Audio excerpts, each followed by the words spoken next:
like explain a bit about the accepting a plea and what type of options that leads you, because many believe that if you take a plea, then that's that, and there's nothing you can do. You just got to do 3 years.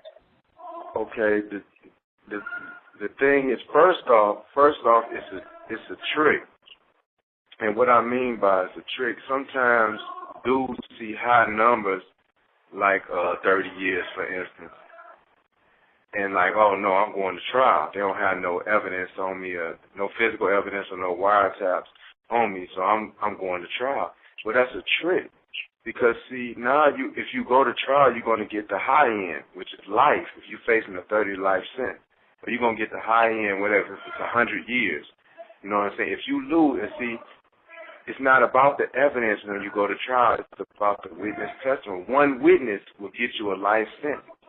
One witness. So so what? They didn't have no evidence on you, or you talking about anything. They got a man sitting on the stand saying you used to get 200-300 kilos a week from it.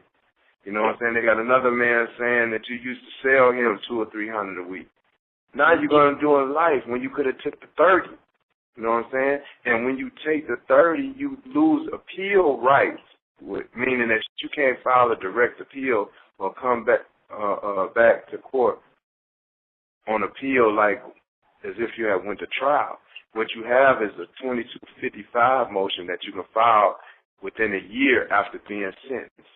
That's your deadline. You got a year to file it.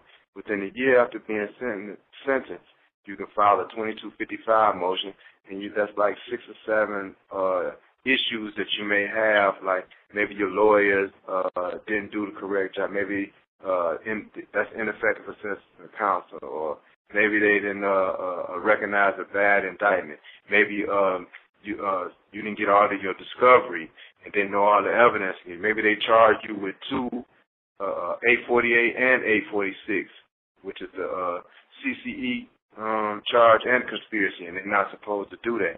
But that's one issue that I'm arguing right now. They can't do that. They got to charge you with a lesser offense, which would be the conspiracy. They can't charge you with 2 conspiracies.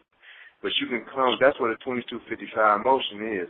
And when you file that motion, you go to the district first, which would be the same people that you went in front of, the judge and the prosecutor that prosecuted you. That's who your motion goes to. You don't go back to court on it. Your motion goes to them, in front of them. They'll shoot you down, or they're granted or denied within 30 days. 9 out of 10, they're going to deny it. Okay? Now, that 2255 motion goes to the Court of Appeals. That's your next step. Okay? If they deny it, then you go to the Supreme Court with your 2255 motion. But the only thing, the Court of Appeals have about up to a year or so to answer you, and then Supreme Court, the same thing, up to about a year, 15 months, somewhere around there to answer you, deny you or grant you some relief, depending on what type of issues you got.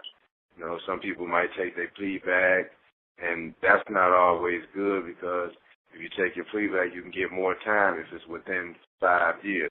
After 5 years, they can't give you no more time than you already have, So, but a lot of people don't know that you got to take a plea to get some time to give yourself a chance. You give yourself a chance. It's always really, you're going to always fight. When 2255, if it don't work out, you got 2241. After 2241, you got Rule 60B. You can look all these up. You know what I'm saying? People can look all these up. We are ignorant to the law till we get in trouble. Then we start, some of us start doing our research. Some of us just sit back content, which we shouldn't. You should always fight to the end. That's right. That's exactly right. Let me ask you, if you had even a quarter of the degree of legal understanding that you have now, would you have done anything differently when you were running around? When I was running around in the street? Yeah. Well, to be honest, that would mean to probably, I can't say to tone myself down or nothing like that, because then I wouldn't be being me. What you seen in me running around and doing everything the way I did it, that's the real me. And I think in a lifetime, I can't think of too many men or women that get to be themselves. You know what I'm saying? Like I told you before, I am the man that I always wanted to be. You know what I'm saying? I'm him. I'm a living legend. I'm what I always wanted to be. It's just too much time for a first-time non-violent offender. I can't point at the mistakes that brought me down because they brought me down on my brother's indictment. You know what I'm saying? I can't just pinpoint all the finger on him. He's not the total blame. But the thing is, I didn't get caught for the things that I do, though. You see what I'm saying? You can't say I bought too many bottles of Cristal or the billboards. You know, they always talk about one bill. I have 4 billboards up. 4. You know what I'm saying? One on Peachtree, one between 75, 85, one right on 85, and one by the Georgia Dome. But the billboards didn't have 1-800 cocaine. That ain't what brought me down. You know what I'm saying? That just made them mad. It didn't bring me down. So I'm advertising. Right. You know what I'm saying? So I can't really say that, you know, that I would have did something different, because it wasn't actually me that brought me down. You know what I'm saying? It's the evidence they had on my brother, and I'm saying that, okay, well, they started it together. So that's enough to bring him in. Right. You know what I'm saying? When you got a conspiracy from 1990 to 2005, you mean to tell me it took you 15 years to get enough evidence to bring me down? That's unrealistic. But again, you got to take a chance on going to trial and getting life plus just to bring that up, just to raise that argument. The only one thing, Vario, for real, you know, is I hate missing this time raising my son. You know, he was 5 when I left. Yeah, he was 5 when I left the street. Now he's 11. But you know what I'm saying? Because these are important years, especially for a young man. But his mama is doing a fine job with him.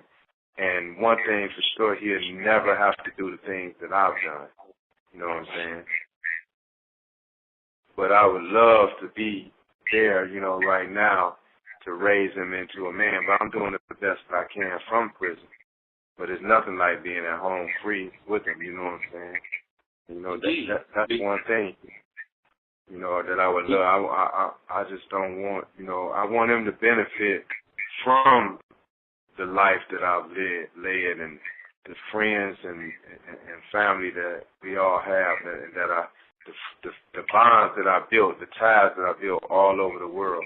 I want him to benefit from that. You know what I'm saying? That's what I've done it for. That's whose turn it is, Rebar, now. That's who I'm ready. I'm ready to watch him come up in Lambos and stuff. As long as that happened, I'm proud of everything. You know what I'm saying? My whole life. I'm not even mad about prison. You know what I'm saying? Like I told you, I'm not mad about it. It gave me a chance to sit down and get my body together. My mind is right. I don't need a bunch of books to read to get my mind right. My mind right. I've been making money the majority of my life. A lot of people trying to read and get knowledge and trying to learn how to make money and keep money. And I've had money all my life. Lost it, had it, lost it, had it. So I learned how to keep it longer each time. You know what I'm saying? So I learned how to make my money work for me. You know what I mean? So that right there, you know, that's priceless in itself. You know, why a person walking around with all this book knowledge, but you can't apply it to nothing. You know everything, but you ain't got a dime.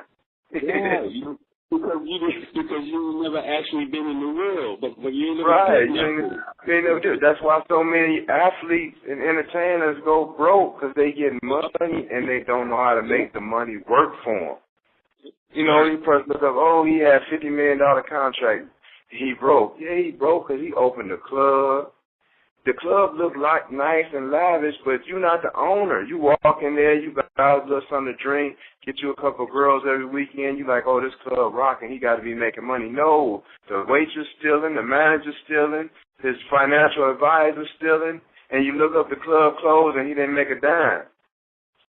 He just spent his NBA check or NFL check or Major League Baseball check opening it. Yeah. So,